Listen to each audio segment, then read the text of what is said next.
Lu Stout joins me now live from Hong Kong with more on this. And so we had Pelosi's visit just a few weeks ago, and now we have another congressional delegation there in Taipei. And again, China's not happy. What are the details?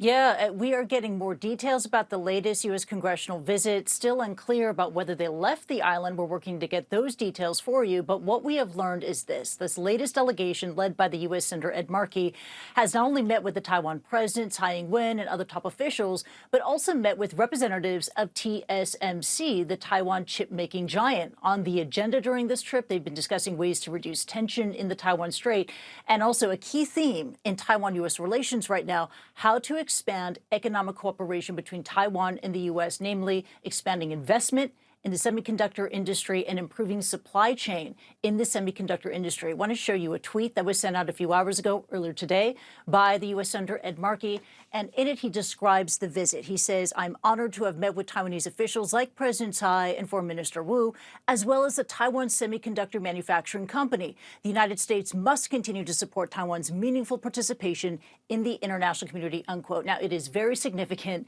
that they met with TSMC. This is the world's biggest contract chip maker. They produce 90% of the world's most advanced computer chips. The timing is significant as well, because earlier this month, U.S. President Joe Biden signed the CHIPS Act, which is aimed at boosting American competitiveness in the semiconductor industry, and Taiwan plays a role in that. TSMC, in fact, has already pledged over $10 billion to make a new chip fab in a U.S. state of Arizona. So it remains to be seen if this latest visit will pave the way for more investment in America's semiconductor industry. Meanwhile, we have seen a statement in relation to semiconductors from the office of the Taiwan President Tsai Ing-wen. We'll bring it up for you. And she says this, quote, "The Taiwan Strait is the main route connecting the East China Sea and the South China Sea. Therefore, the peace and stability of the Taiwan Strait is critical to the stability of the global high-tech product supply chain." Now, China has reacted very strongly to this latest congressional visit to Taiwan. As we've been reporting on Monday,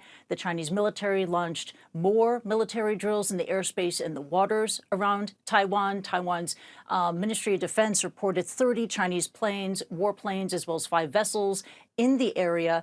And I just want to bring up this statement for you, just to give us a sense of what the Chinese are thinking during this moment. This is from Shi Yi. He's a senior colonel of the Eastern Theater Command of the Chinese military.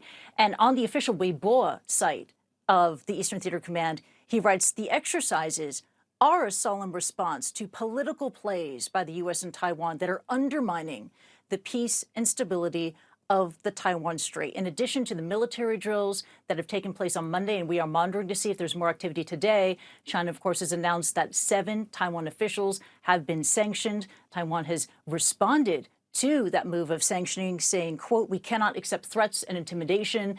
Taiwan's Ministry of Foreign Affairs has also condemned the latest round of military drills in response to the latest U.S. congressional delegation visit. John. Kristie, we appreciate the report. Thank you. Kristie Lu Stout live for us there in Hong Kong.